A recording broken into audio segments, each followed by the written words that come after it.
लालबागच्या राजाच्या विसर्जनाला अनपेक्षित अडथळा आलाय, त्यामुळे राजाचं अपेक्षित वेळेत विसर्जन होऊ शकलेलं नाहीये।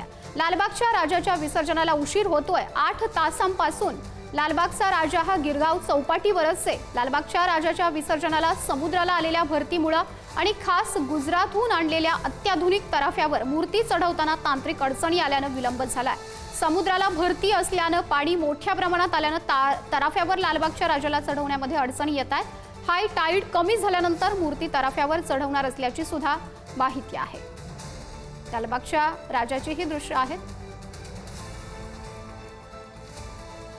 या तराफ्याची काय वैशिष्ट्ये आहेत ते आपण बघूया। लालबागच्या राजाच्या नव्या तराफ्याची गुजरातमध्ये निर्मिती केली गेली आहे। अत्याधुनिक आणि स्वयंचलित असा हा तराफा आहे। पाण्यात स्थिर राहून प्रवाहाचा सामना करण्याची त्याची क्षमता आहे। हा तराफा पूर्वीच्या तराफ्यांपेक्षा दुप्पट मोठा आहे। सुरक्षितपणे विसर्जनासाठी मागील काही वर्षांपासून या तराफ्याचा वापर होतो।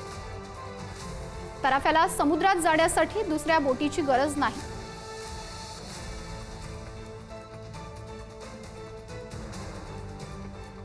अशी या तराफ्याची वैशिष्ट्ये आहेत। मात्र सध्या समुद्राला भरती आल्याने लालबागच्या राजाचं अजून सुद्धा विसर्जन होऊ शकलेलं नाही। त्या ठिकाणचीच ही ताजी दृश्य आपण पाहतोय।